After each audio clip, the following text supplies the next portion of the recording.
Evening all.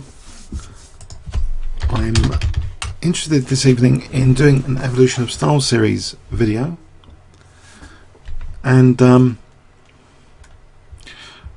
okay, so basically this evening I thought it would be nice to look at Tartakower, and he's quite famous for his quotations in chess. And he's also a very strong player and played some actually quite brilliant games. According to chess metrics, Tartakower has been up in the world top 10 on a few occasions, and even in the top 5 in the world.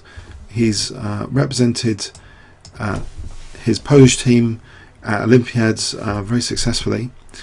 Some of his witty quotations include, there's quite a few of them on Wiki, great quotations which some of them you might have heard before, like it's always better to sacrifice your opponent's men. An isolated queen's pawn, this is another one, an isolated queen's pawn spreads gloom all over the chessboard. The blunders are all there on the board waiting to be made. And I'll tell you a few more maybe after each game, let's not use them all up now. So okay, so there's a lot of witty quotations, but let's have a look at some of his games. Okay, so some of his notable games. This is one of his more notable games against Jezmaroxy, played in Germany in 1922. So we're talking about that era. He was really strong, 1920s, 30s. So he was playing black, and we saw d4, e6, as though there's an invitation for a French defense or a Dutch defense.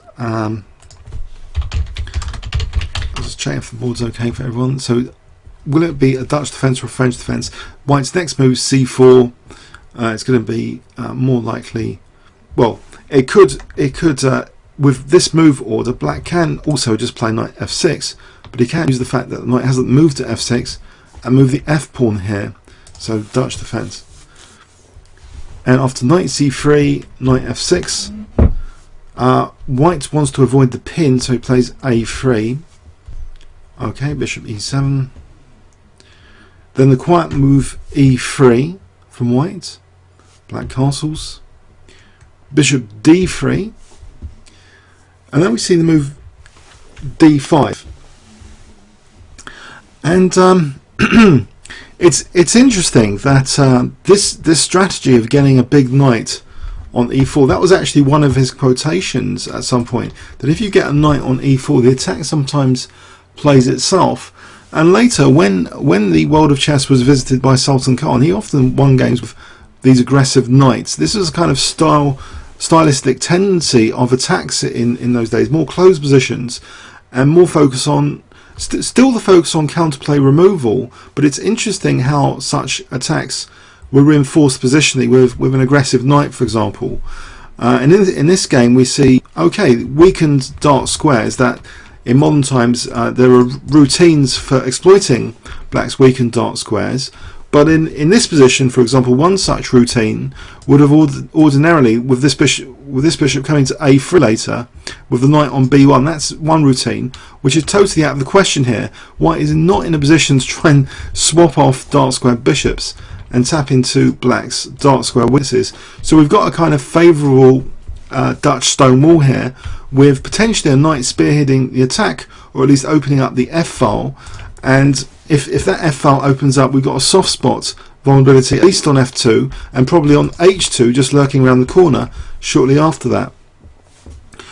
So this Dutch stonewall is a very aggressive weapon, specifically in this scenario when black hasn't got such a dark square liability. So here, after castles, black can now simply plonk this very aggressive knight on e4. So various options now, like bishop d6 and routine stuff to carry on the attack, it is becoming possible even. And we see this kind of attacking routine now. If white took on e4, then we've got this f-file attack as mentioned. So we see queen c2 and now bishop d6. It's not only eyeing the soft spot, it's starting to get some dark square control, particularly the e5 square. If this can be successfully challenged, then even an e5 grip is going to be out of the question soon for white. This next move doesn't seem to help the dark square strategy, whilst black now with knight d7 is ruling out e5 from white. Okay, bishop b2 is a little bit of dark square control at last, but with these pieces over here, is white's king actually more vulnerable now? Black can start this very routine attacking routine, which you could use equally successfully in a 5-minute game or a longer game. It seems this is just a very dangerous idea that with this aggressive knight outpost you can play the move rook f6. The rook's going to be targeting this soft spot, and it's only this knight on f3 which is defending h2. And coincidentally, today is day of one of Anand's immortal games with a similar theme on h2. So these themes recur throughout the ages in chess and are often a recipe. These soft spots are often a recipe of what we call immortal games. It can be leading to a brilliancy. So we see rook fe1, which does take the eye off f2 to be potentially more vulnerable here as well. So soft spots f2 and h2, quite interesting to consider. Rook h6, and now white tries to do something about that, but in the process is damaging some light squares. Okay, there's a light square bishop which you might think might go back usefully, but black, you know, has got great control of e5 now. Queen f6, as though the queen is interested in sliding to the h file, or as we see now, there's other attacking options. The bishop coming to compensate for the light square weaknesses, but we see a highly aggressive move here. Okay, now what would you play here with the black pieces if you were wanting to increase your attacking chances? If I give you 20 seconds to digest this position, what would you try here as black?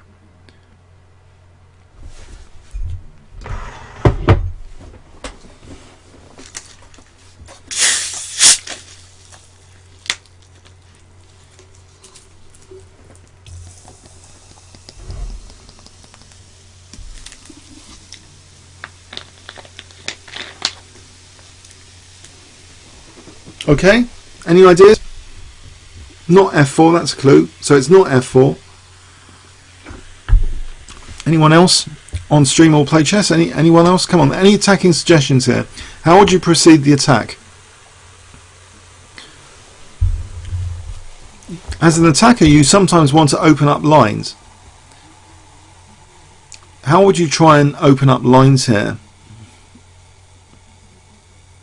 Anyone? Okay, Pat MC, we'll go with that. Okay, g5, correct. g5 is justified here. This is going to be okay. If you want to make these guess the move quizzes harder, please can you go to the opening book tab if you want to play chess, so we can do the guess the move, and you don't spill the answer. So please move away from the notation tab if that's possible. Okay, sorry about that, should have mentioned that. Okay, so rook d1 was played now, and now we see it looks as though, well, f4 looks as though it's going to be unplayable because of the e4 pressure, but the idea is now just g4 to knock out this classical defender of that h2 square. So it's being misplaced. White takes the opportunity to take on e4 here. After f takes e4, we see knight d2. Okay, and things really hot up here. And what a great day to cover this game in the light of the Anand brilliancy. So what does black play in this position?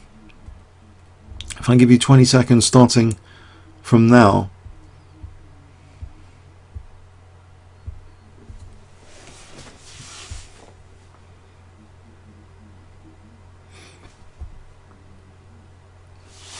Anyone?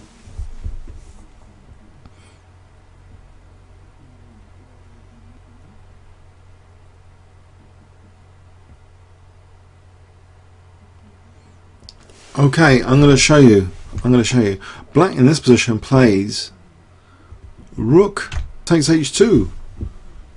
Look at this rook sacrifice. He's got access to f2 here. This knight's disrupted the queen, protecting f2 here.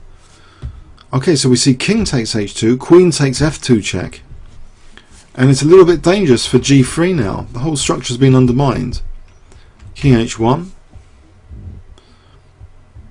and we don't see actually bishop takes g3. Maybe rook e2 is good there. Black actually plays the move knight f6, getting more pieces on board. Like knight a5 would threaten knight g3.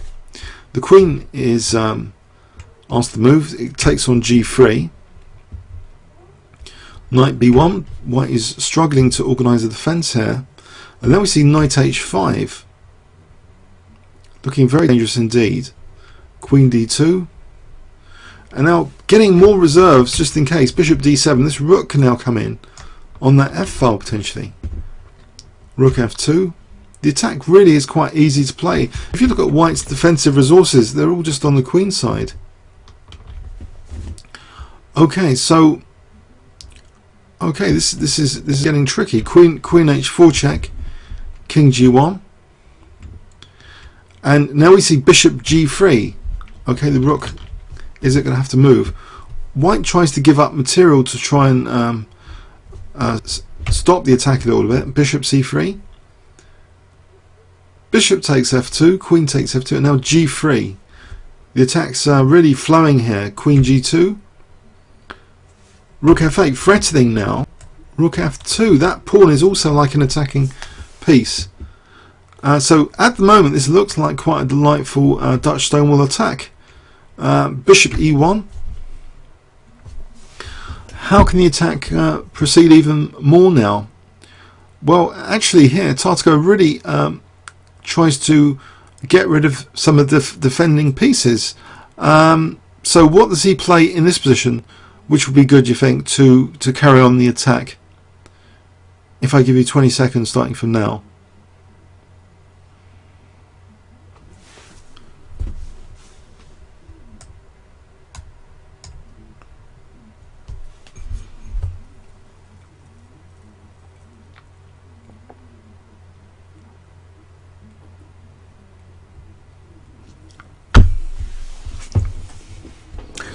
Okay, there's probably a lot of good moves here. This is a great position, but he wants to knock out White's light square control a little bit, so he plays rook takes f1. Okay, and now king takes f1. We see e5 threatening bishop h3. Very sweet game, really. It'd be lovely to play such a game. King g1, bishop g4. And you can't help but remember his quote about the knight. You know, if you get a knight established on e5 or e4 is if you're playing black, the attack can flow by itself. He must have been thinking of this game when he did that classic quotation. I'm pretty sure it was him about a knight on e5. We can see the attack just playing itself quite naturally. The resources just flowing into black's king position. Okay, so now we see knight f5, and there's a huge threat now of bishop f3, and also queen takes e1, of course. The queen steps in the way there, but now queen g5 threatening all sorts of nasties. Whoops, bishop f3 or bishop h3. Bishop f3 looks even worse than bishop h3 at first glance. And in fact, it is the one chosen, bishop f3 check.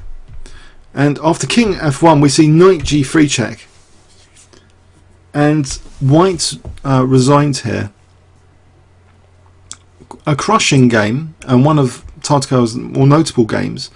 I think I might have annotated it in some detail on the channel at some point. I do seem to remember this game. In this final position, it looks fairly hopeless. If we have to go into this discovered check scenario, I think just knight h1 would do, wouldn't it, to win the queen?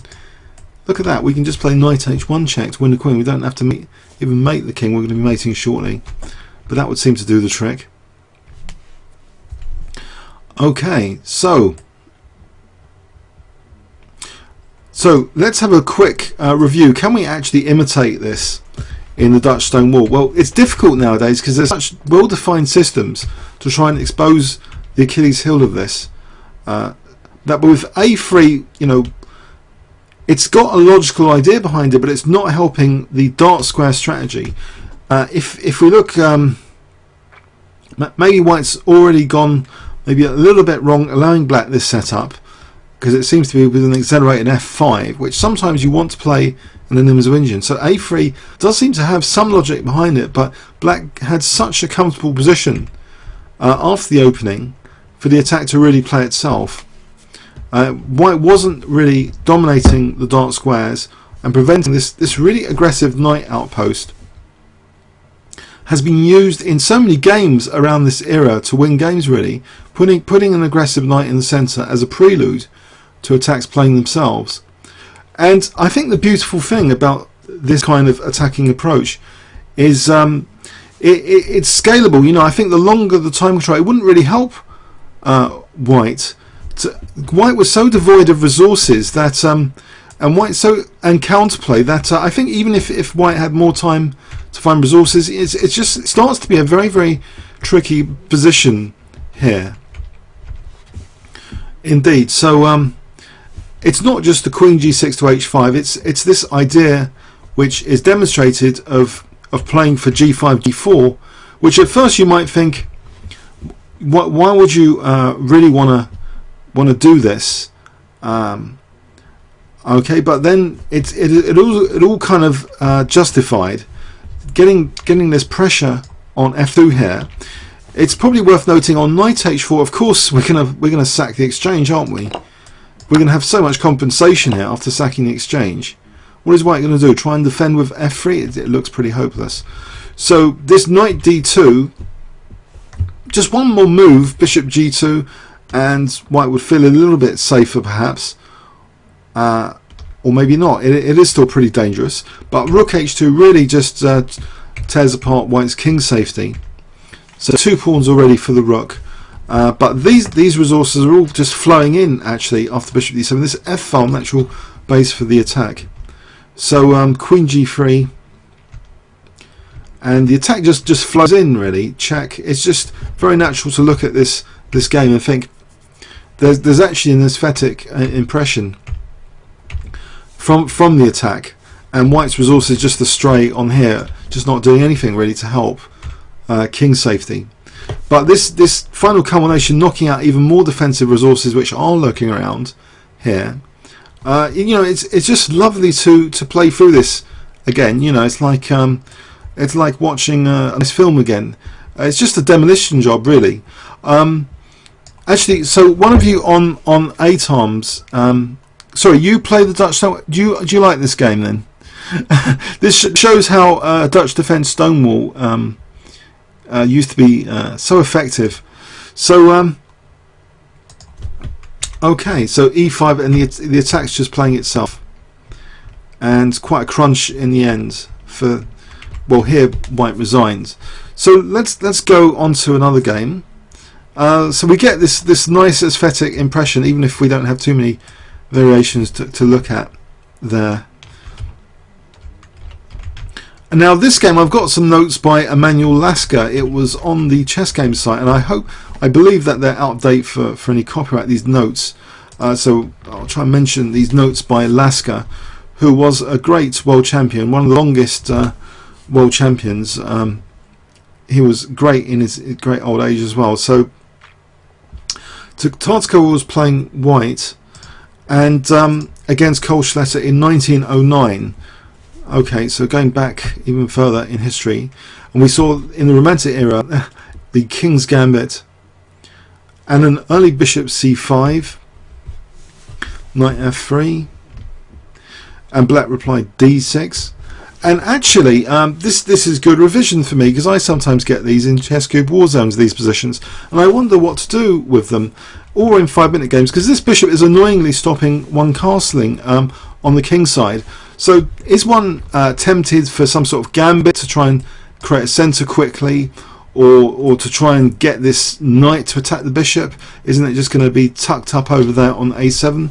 So we see an example of what to do here against this, and it starts with f takes e5, d takes e5, and there's no threat, of course, of knight takes, because we've got numerous things. We've got check, we've got queen d4. It's all pretty dangerous, but this next move starts to reinforce some of the dark squares, and still though, you know, queen h4 on knight e5 surely will make that impossible. But White's key idea at the moment surely is to play for d4 to blunt this bishop. Okay, we see knight f6, and Lasker notes the sacrifice of the e pawn even here is quite justified. Okay, so knight takes e5, the sacrifice is taken here. Black castles, d4. Okay, the bishop's moved to d6 now. Knight f3. And apparently it wouldn't be good to play knight d2 there because of bishop e5 doubling the pawns. So giving the pawn back is the best bet. And White's actually, from the position he had, this is a lot less scary. This position is looking up from before. White can castle, can use that f file. We've got the soft spots to target pretty soon. f7 and h7. Rook e8. So White castles. It looks a lot rosier. Okay, h6. According to Lasker, the threat was clearly bishop takes e4, rook takes e4, knight g5, and we've got all sorts of things attacked there. So h6 stops all that, depriving White the use of the g5 square. Knight bd2, knight f6. Okay, White has a nice grip on e5 in this position, as knight c4 demonstrates. c5 trying to undermine White's apparently quite solid centre now, but knight f e5, and we've got nice pressure on the f file. C takes d4 is played. Okay, and there's a note about if Black had played bishop e6, Lasker indicates that knight takes, queen takes, White has the resource, bishop takes h6 there. So just to show you that, bishop e6, knight takes here, and we've got bishop takes h6 because there's a vulnerability of the f6 square here. So this could be unpleasant for Black. Although, you know, it carries on, it can carry on with cd, but I think it still ends up as slightly unpleasant for Black. So, okay, that was avoided. Instead we see c takes d4, and here it gets really interesting for the soft spots again. Like in the other notable game we've just seen, there's a soft spot being exploited here in this position. So I wonder if you can spot what White plays here if I give you 20 seconds starting from now.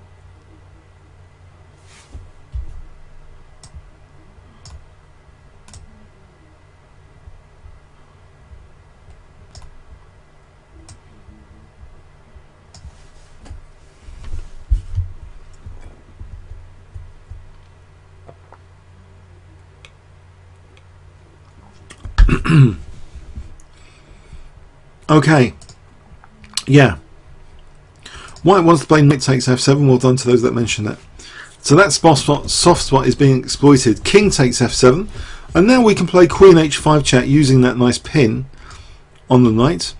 King g8, and now destroying defences as a pattern. Just get rid of all the defenders now is this next phase of attack. So how will we start to remove defenders in this position? There's a key move which seems very, very powerful here, and a forcing move. So what would White play now, do you think? What would you play here? If I give you 20 seconds here.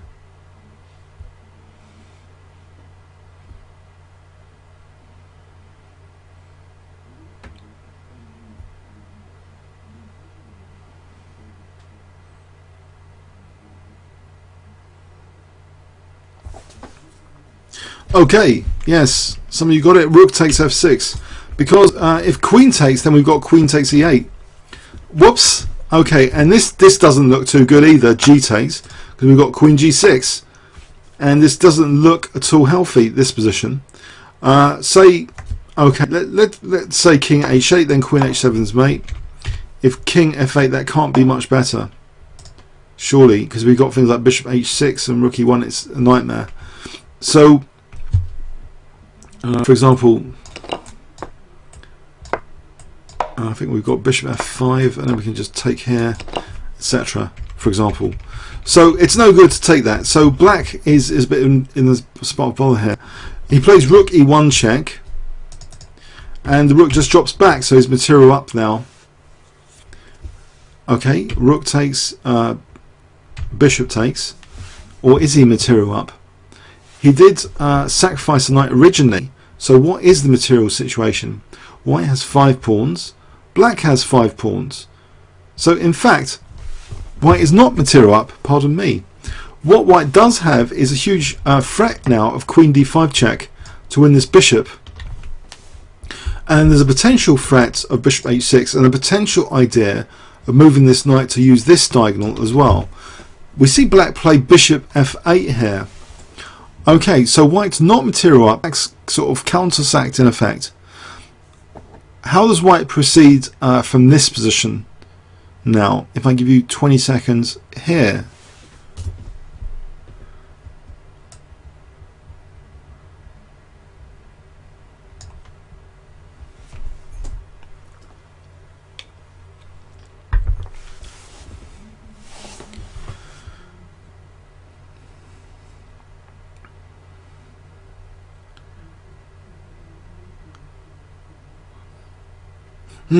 Okay, somebody mentioned knight e5.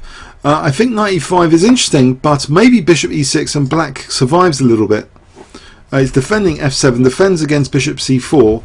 I propose that as a defensive resource, but white might be still strong in this position. But what he does initially in this position is actually bishop takes h6. Okay, and this looks fairly dangerous still. So here black actually played queen f6, and there's some notes by Lasker that, and I'll just go over them here, that if black had taken here, we can play check. If bishop g7, we've got the powerful rook e1 threatening this rook e8.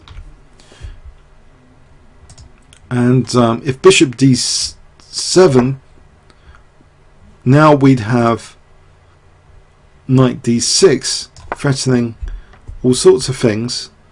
So this is really dangerous for black. Followed by bishop d3. So these are in Lasker's notes. This knight f7 is covering that escape route, so bishop d3 is even more dangerous. So okay, so let's go back. So that wasn't taken. Instead, we see queen f6 here, and now bishop g5.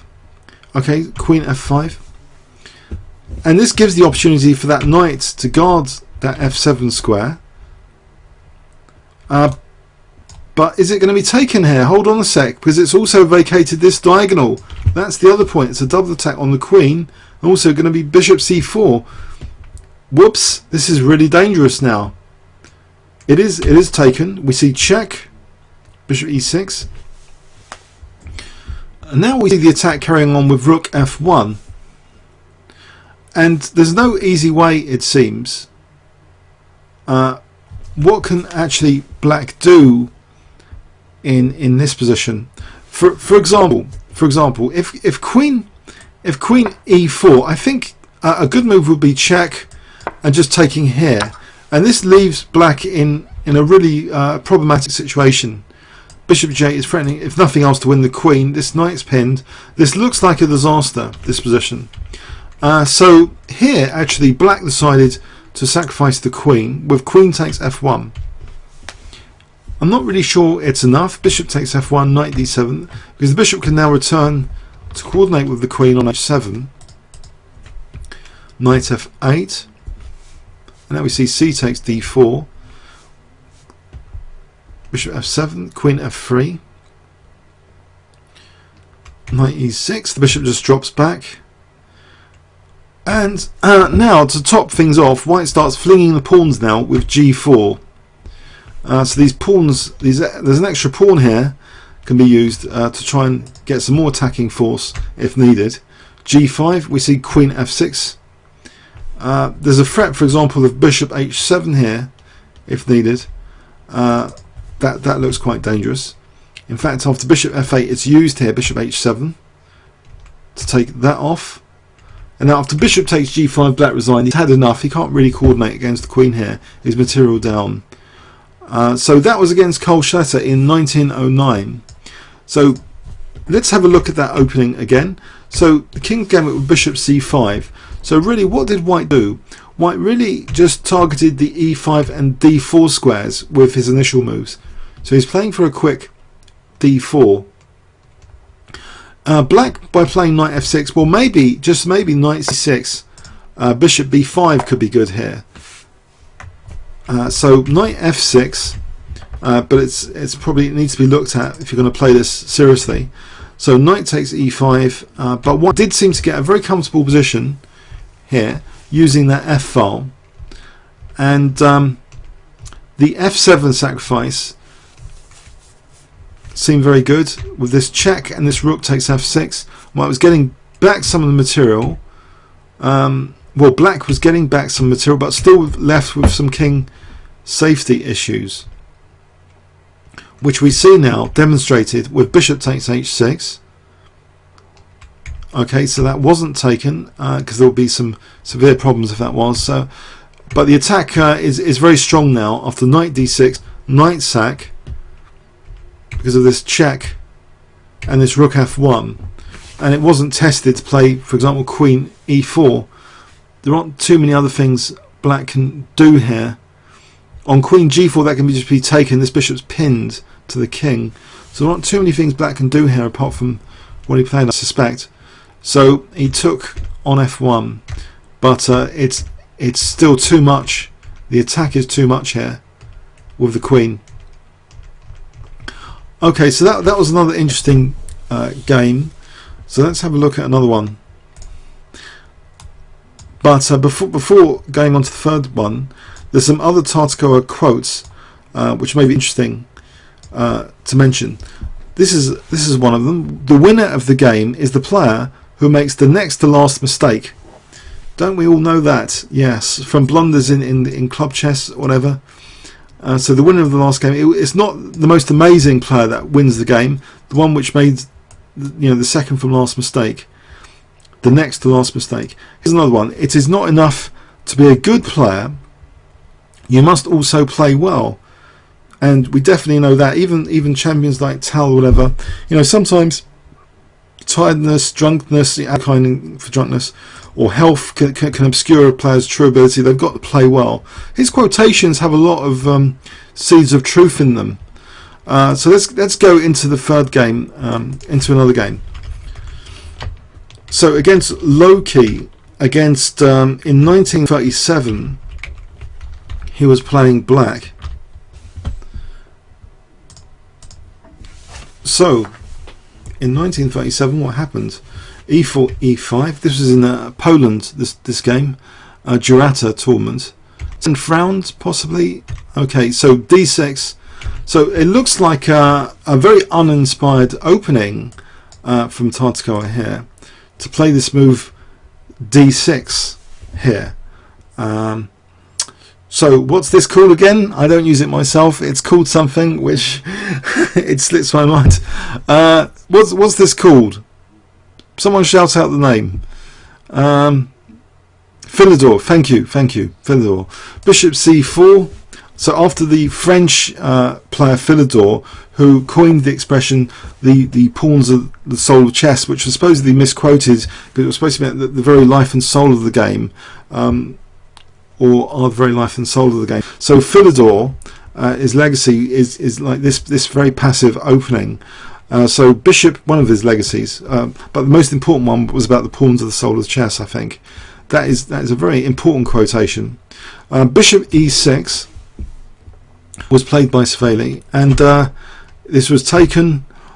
Now c3, and now knight c6, queen b3, which double attacks b7 and e6, defending both b7 and e6.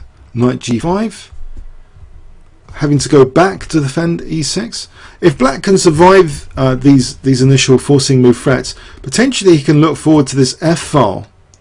Potentially white castles, but is white going to just peel open the f file with f4, bishop e7, attacking the knight, defending the knight, and putting more pressure on e5, and actually the knight is captured here.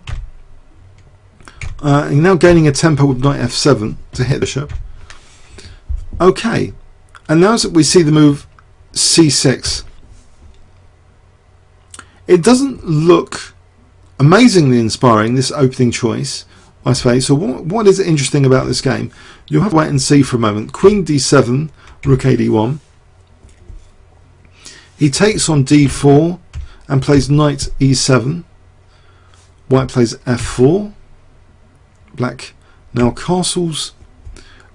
And white is forcing again with bishop takes e7. Queen takes e7. And now the aggressive looking f5.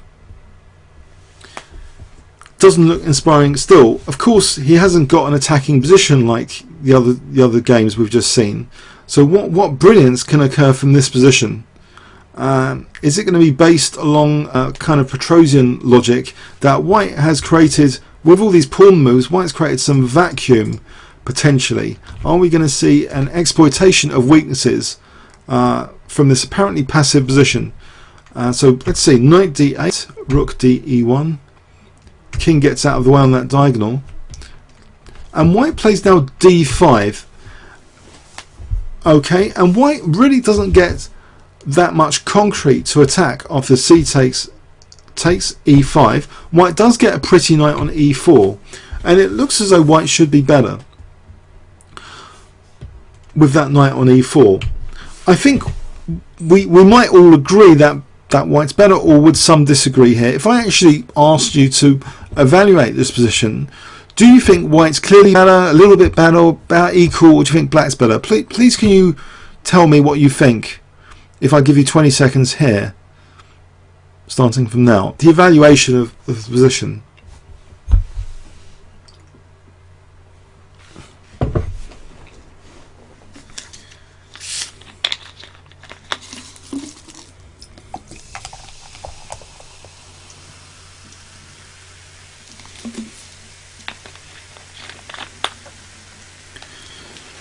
Okay, so some of you say white's a little better on stream. Okay, yeah, I think white looks a little bit better.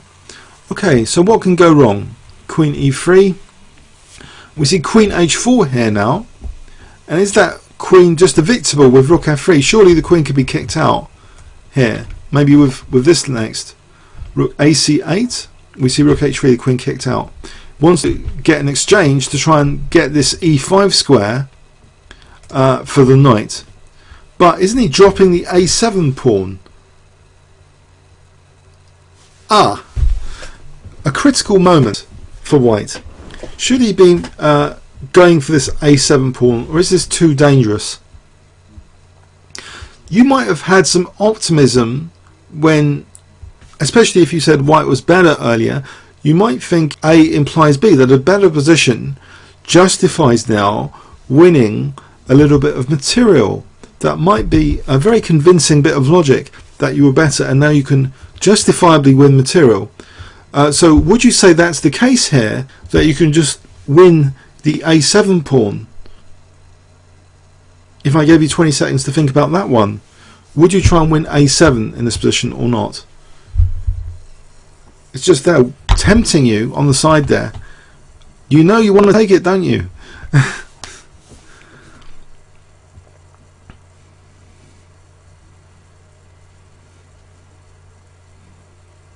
Okay, some of you are not tempted. Okay, it's starting to some of you are saying queen f4, better lead chess. Okay, on play chess, mess the pawns up. One of you saying rook f3 to try and implement f6 later. Okay, so not minding the exchange of queens.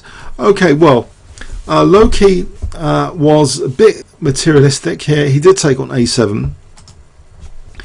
And then we see a very powerful forcing move actually. We see rook c1. Okay, how does white react? He plays queen e3. Another forcing move, rook takes e1. Queen takes e1. Okay. And now another forcing move, knight g5, hitting the rook.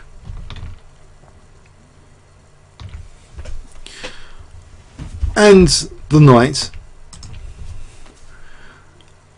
And also, it starts to look a little bit dangerous, this back row. Even in this position, isn't there a little bit of danger creeping up here, which white may have sensed? White played rook h4, and I wonder if knight takes g5, if instead of the routine queen takes g5, if there's anything better. Probably not. Okay, scrap that. Just queen takes g5 and f5 looks vulnerable. So white played rook h4, and we get queen takes f5 anyway. White takes now on d6, and we see queen g6 hitting the knight. Okay, rook g4, and we see both knights coming off.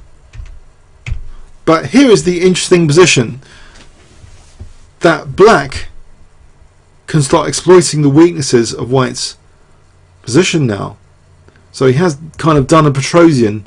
White's been encouraged earlier in the game to play all these attacking moves, create all this vacuum, but is there a backfire on the weaknesses that have been created? Well, we see check, and in this position queen b5, threatening this horrible rook f1 check to win the queen. King g1, and the queen crawls gradually with this check now. King h1, and it crawls a little bit more. Queen c4 again. White is compelled to go with king g1, and again we see queen d4 check. And you might think, are we going to see queen d3 here? No, we don't see queen d3 here. We see another move. Can you guess what black plays in this position if I give you 20 seconds starting from now?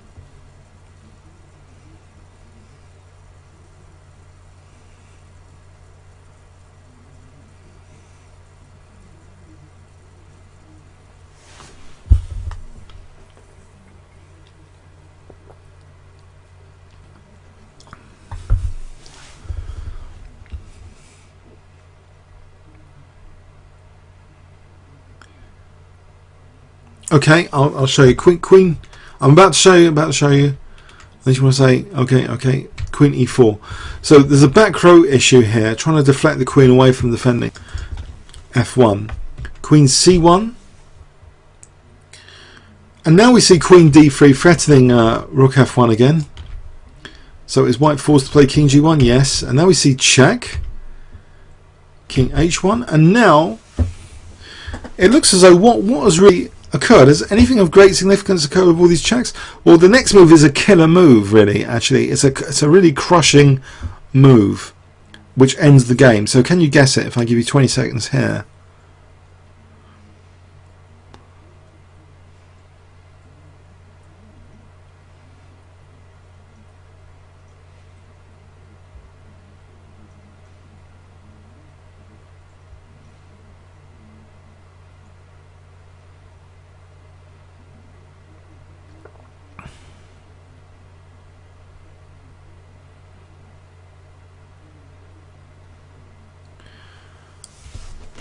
Oh, come on. All I see is a string of inaccurate move suggestions. What is this with you guys? What is this? Queen e3. Are you serious? Queen e3. Oh dear. We can take here. On here we've got this resource, queen g1. Queen takes b2. Another one. Queen takes b2. You want white to live another day without winning anything more significant? No. Come on, think about accuracy here. Queen c4. Maybe just queen c4 might be a good move, actually. Okay, queen c4 might be a good move. I'm not ruling that out yet. And I haven't got an engine here to check. Queen c4. No, queen c4. What is this? Queen takes c4. That's a way of losing, yes. Queen c4. Come on, no, not queen c4. That's the least accurate move. This. Come on. What does black play here? Are you all messing around here? Sorry, one of you got it. Okay, thank you. I'm going to say it. Okay, play chess, yes. Sorry, I was just looking at the stream there, and I don't know if people are taking a mickey or something, but it's queen d2. We've got what's called a double attack on queen and rook, as combined with the deflection tactic. So you want to deflect the queen away from c1 without the queen being able to play queen g1. It's not possible, is it, for rook f1? So on queen e3, that doesn't satisfy that criteria, nor does queen c4. Queen b2, you know, this is the killer move, queen d2. Oh, sorry, someone said that, but I was waiting for these other suggestions. Okay, it's no excuse to post just random moves which lose or whatever, just because I didn't say one move was winning. You know, it's not like... So queen d2 is the crushing move, is it not? Unless someone can see a magical defense, which was missed by everyone looking at this game since the game was done. I don't think there's a magical defense here. So this is it. This is just winning. Final move. This was Petrosian style because it was uninspiring. It was saying to White, "Come and get me." White did play very, very aggressively, and it looked totally justified. All this aggression, but in chess, you know, moving pawns does create weaknesses. It's a fact that moving all these pawns, as White did, creates a kind of vacuum, and especially you often see in games winning later with diagonals. It's a statistical fact that when you play f4, it's a statistical fact you get a lot of wins on the diagonals later, exploiting the weaknesses. So here, even though it's kind of obscured by all this, we start to see this diagonal sharpening up soon, starting to be ripe for exploitation, and it starts to be here that with these exchanges, that this diagonal is sharpening up again until it actually becomes majorly significant. This diagonal was always significant and is often significant in games where f4 is played. And now we just this back row tactic, because this rook is artificially placed. So this back row tactic, the queen was crawling in here one square at a time, like climbing up a ladder.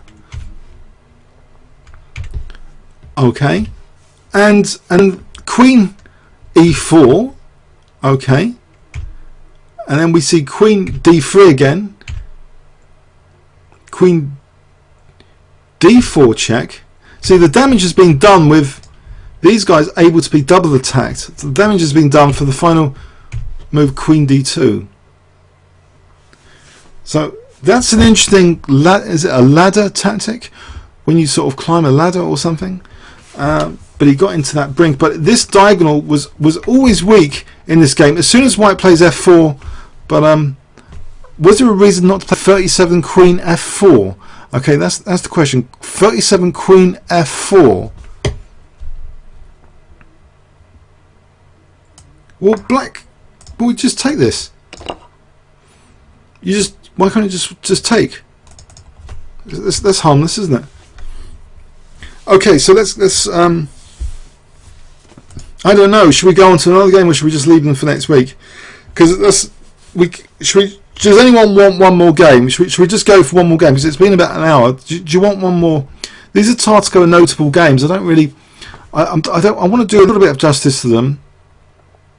Iranian Anand is on the channel as of today. There's a 47-minute video annotation of Iranian Anand from today, but it's on the YouTube Kingscrushers channel.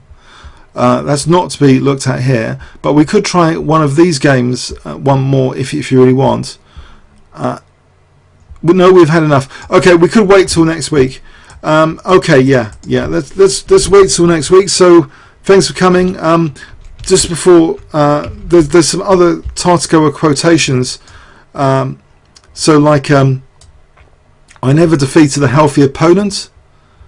So moral victories do not count. Chess is a fairy tale of 1,001 blunders. The great master places a knight on e5. Checkmate follows by itself, as we saw in his first two example games. That's a good one. Every chess player should have a hobby. A game of chess is divided into 3 stages. The opening, where you think you might be better. The middle game, where you hope you might be better. And the ending, where you know you'll have lost. It's great stuff from Tartakower. So he's like the modern Stephen Fry. Sorry, did anyone want? You were joking. Sorry, someone just said they were joking. I don't know. I think I might be having energy to do one more game if you really want. From Tartakower's notable games. Does anyone want one more game?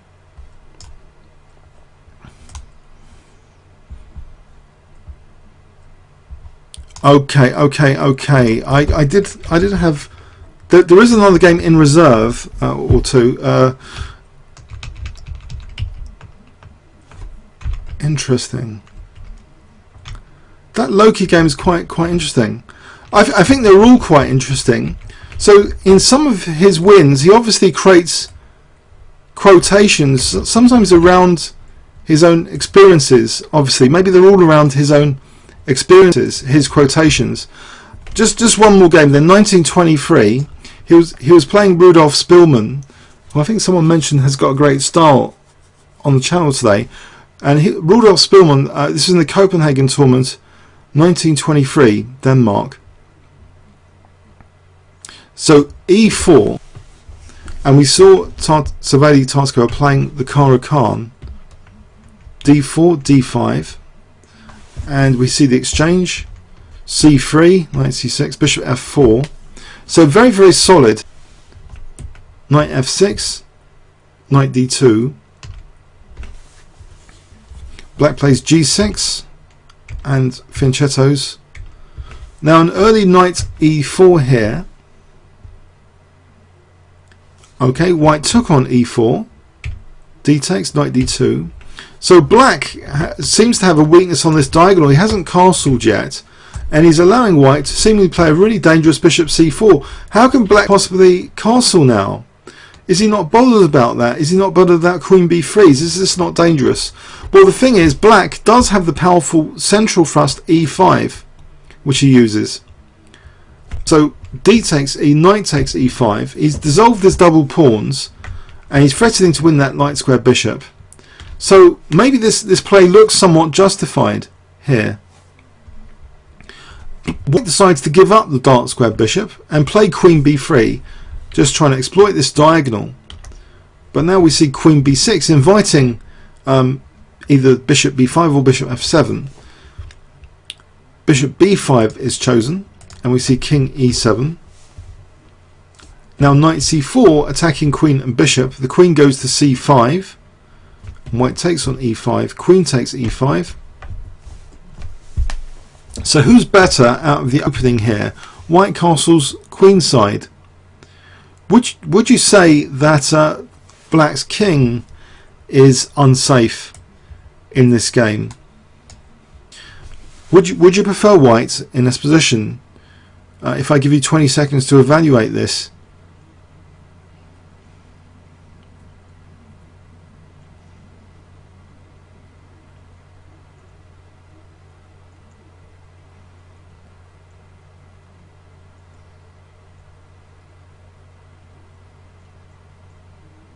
Okay, it's not so clear, you know, if the resources are not there, even though the black king's in the center, it's not entirely clear just from our visual inspection. Okay, we see bishop e6, and black potentially can use this c file as well. We see bishop c4, an exchange of bishops, and rook hd8, just contesting that dangerous d file. Check, which is a double attack on the king and winning this pawn. But behind the pawn, of course, is this b file. Is this going to be dangerous for the white king? King f6. The pawn is snatched. Okay, we see check, and black in turn snatches a pawn and threatens rook b8. So the king's safety now, it's more controversial, isn't it?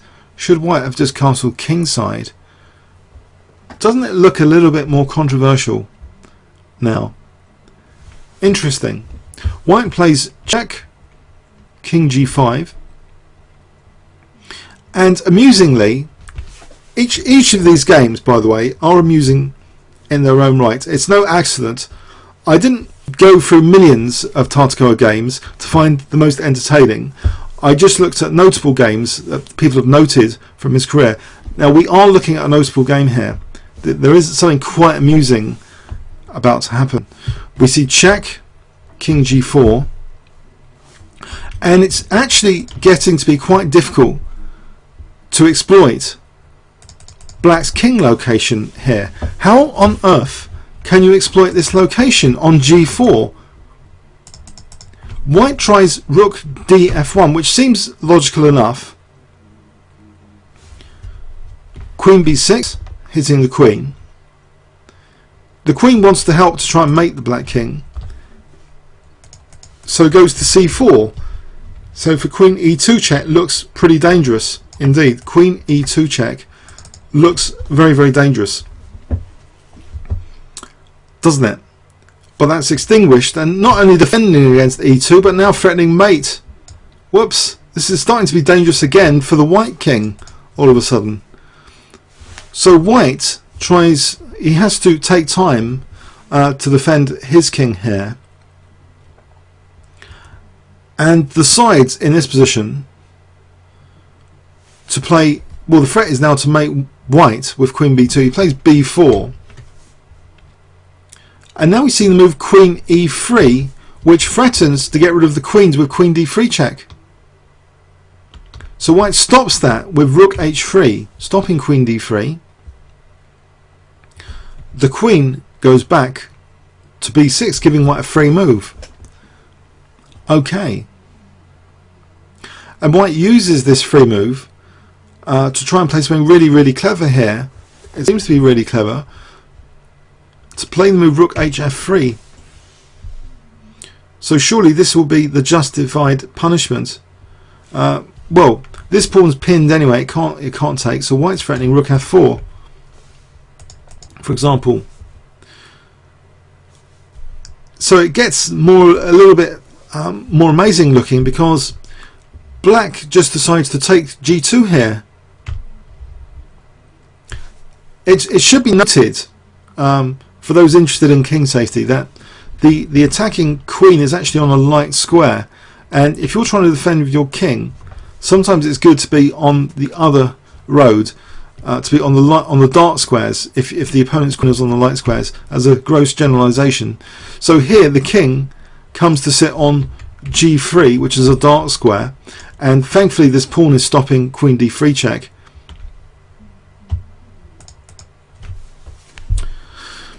Okay, but we see queen d5 now, and if white can get onto the dark squares with queen e5, this is surely going to be the extinction of the king here.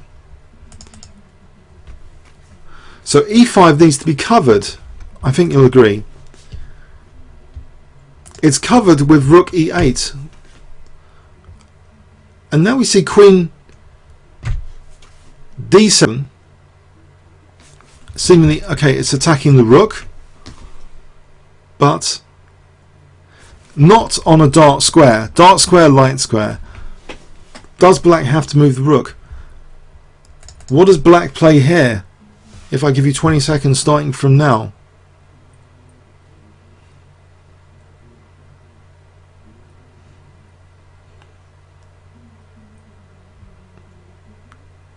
Anyone?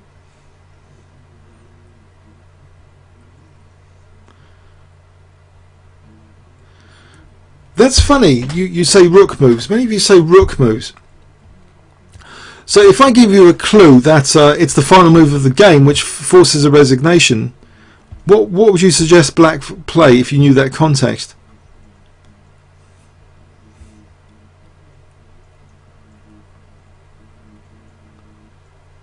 That would be like a bolt of enthusiasm, or rather optimism, for black's position here. Try and get the notation right. I think some of you might have got the move but the notation wrong. It's the final move. Come on, get the notation right. Okay. Yeah, there's a slight problem with white's king, it turns out.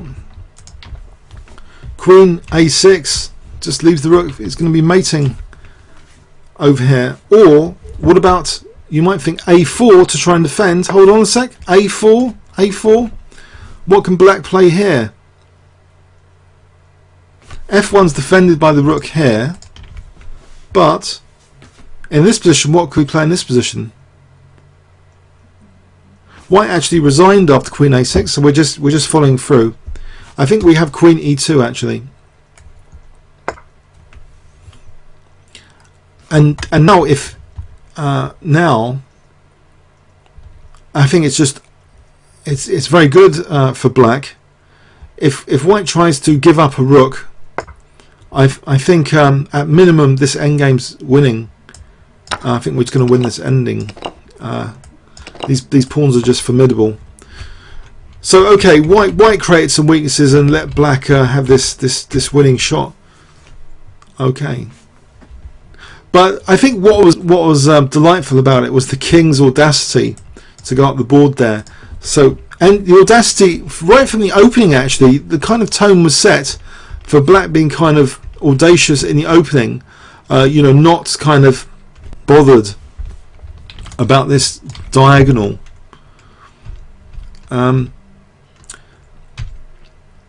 He was one of the strongest players in the world at some point, Tartakower. He wasn't just a great, you know, wit with his quotations. He was actually one of the strongest and did very well in the Olympiads. Okay, so very resourceful player.